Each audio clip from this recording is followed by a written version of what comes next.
Hello, welcome back to the RC Pilot's Log. My name's Rob. This is episode 2 of my quarter scale Balsa USA Citabria Pro build. I thought I'd give you an option this time just to see an overview at the start of the video and then go on to watch the narrated build video should you choose to. I think that's a fairer way on you rather than making you sit through or skip through the build video just to see the end result. I hope you enjoy it, but for now I'll take you through what's done. This is the completed left-hand wing as far as I can get it at this stage. It's pretty much all framed up and skinned where it needs to be, and including the servo mounts. The leading edge hasn't been shaped, and also there's an end piece, solid balsa end piece that needs to go on and to be shaped, but the instructions say don't do that yet. It's a 3-piece wing that's mounted as one solid, so there's a centre section and a right-hand wing to complete, and it makes sense then to only shape the leading edge once they're all together so we get a nice uniform profile. Similarly with the end pieces, they should be shaped together so that you get a nice symmetry. I'm really pleased with the build. It went together fairly easily and quite quickly. There's a few little things that caught me out, and a couple of errors in the instructions that I'll go through in the next section if you want to watch that. But I'm really pleased. I managed to build it very flat using some extruded aluminium profiles, which again you'll see in the next section, to hold it down when it was gluing and make sure it was flat according to the instructions in the right places. I completed the aileron as well. That is formed up as part of the wing on the plans, and then you just cut the trailing edge free to free it up. So that's a nice square flat piece as well, matches very nicely with the wing. Yeah, very easy construction methods. First time on a big proper balsa plane for myself, and it's come together quite well. I've used Gorilla D3 wood glue. It's waterproof wood glue, and I chose that over a CA partly because I've got loads of the Gorilla wood glue and I don't have loads of CA, but also it's just a little bit more flexible than the CA, which can become a bit brittle, and I like the peace of mind knowing that there's a little bit of flex in there, and I also think when it's cured fully and there's a really tight fit, it gives you a bit of a better, stronger joint. But that's where we're at. Left wing is done. If you don't want to watch the build video, you can stop now. Thanks for watching. If you do, this is how I built the wing. It seemed sensible to first take an inventory of the kit components and materials. Quantities of the stock wood are not listed, but all the die-cut sheets are numbered, and so it was simple to mark them up according to the plans.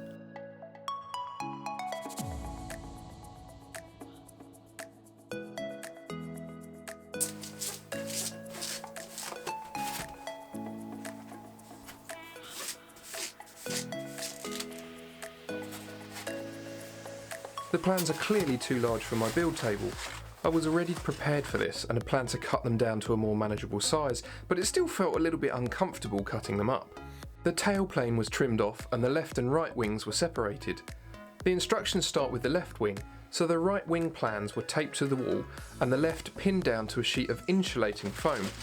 The foam should provide a flat enough surface to build on and allow me to push pins into it. A layer of grease-proof paper stops anything getting stuck to the paper plans.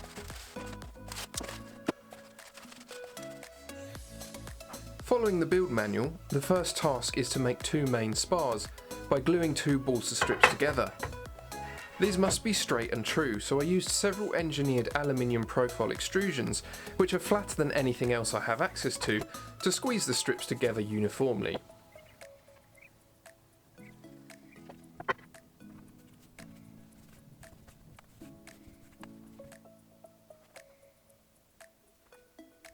Next, the ends of each spar are tapered according to the plans, making sure to note which side is up.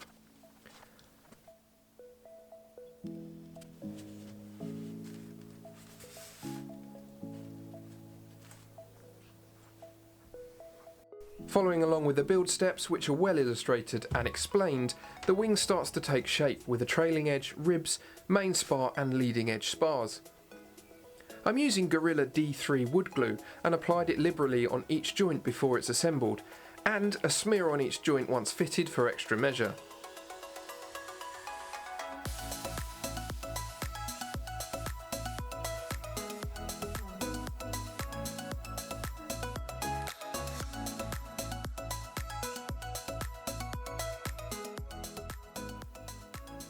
The ribs were all glued and fitted in place, being sure to align them with the plans and ensure they're vertical.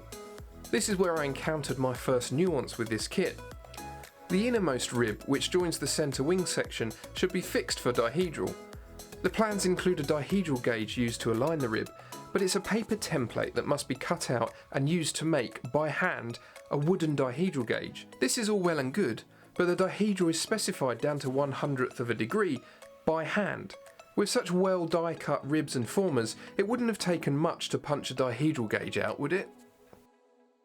Next, the top leading edge spar is added and the trailing edge stock is glued on. All the lateral lengths are left oversized to be trimmed down later. It's critical to space up from the build surface the main spar and the leading edge spar so that the ribs sit at their correct angle.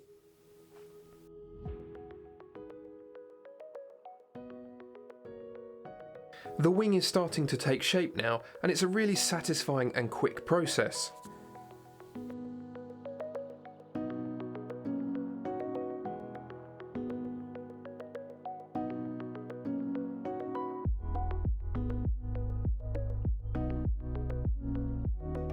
Now work starts on the aileron, which is built up as part of the main wing to ensure an accurate fit.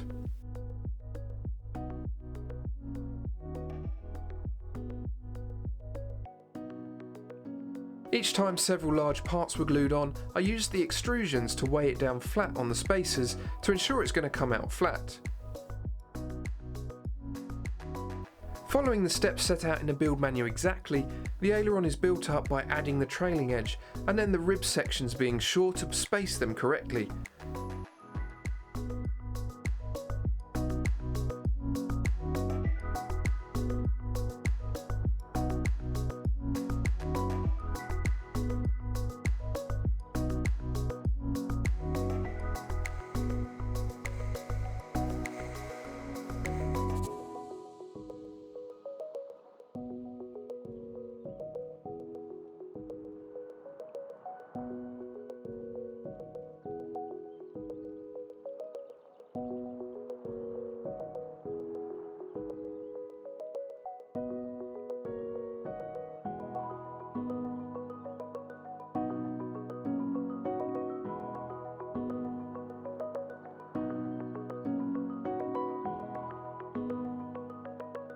Once it's all dried, the wing is unpinned from the build surface, which is an effort in itself.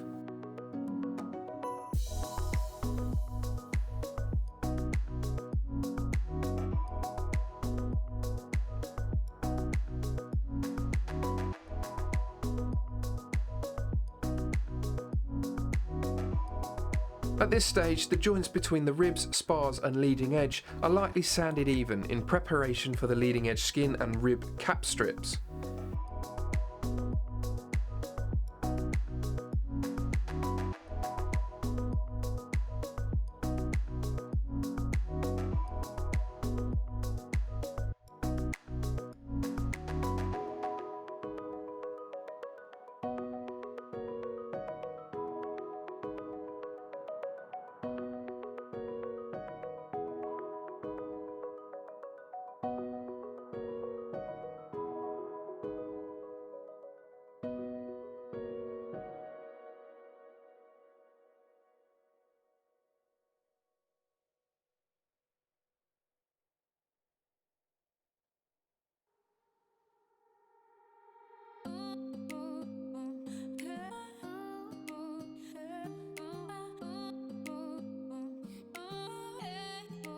The leading edge lower skin is first glued to the underside of the spar, and once dry the wing is repinned flat and the skin curved up to the leading edge.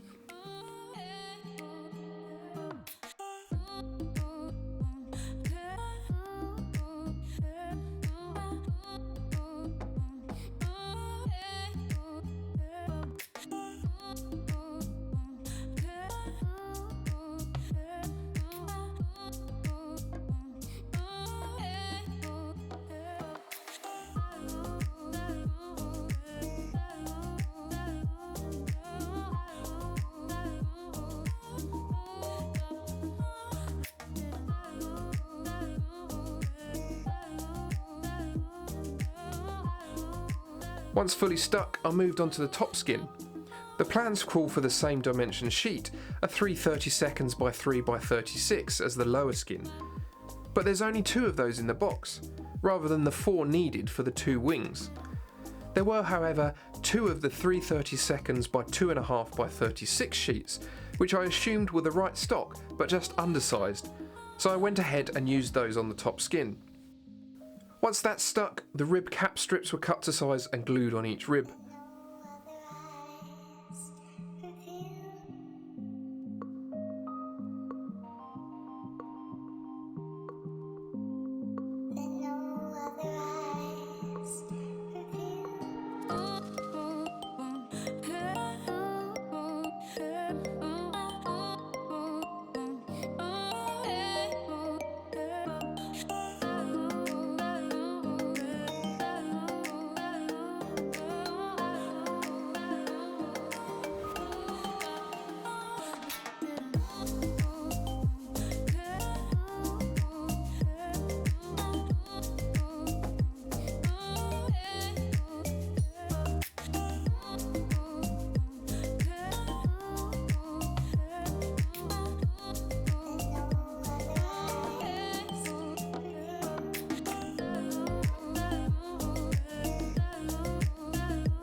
The final steps for framing up this left-hand wing are the wing struts and parasol hardpoints.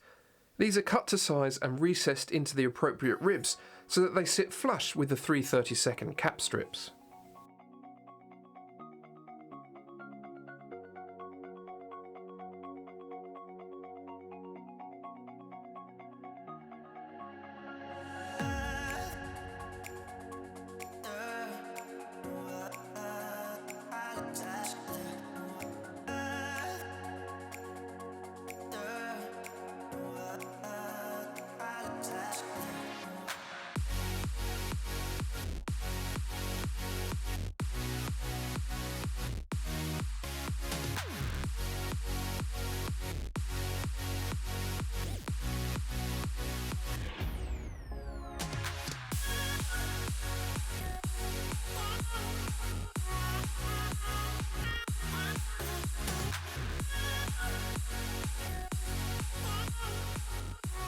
And thanks for sitting through and watching the build video. I hope you've enjoyed it and found it interesting.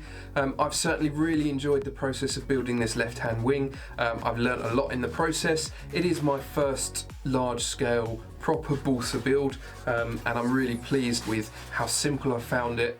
There have been a few challenges, as you saw in the video, but I'm confident now to push on with the centre section of the wing and the right-hand wing.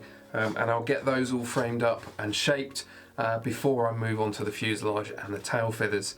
I have ordered an engine. I say ordered, I bought a second-hand MLD 28cc petrol 2-stroke engine.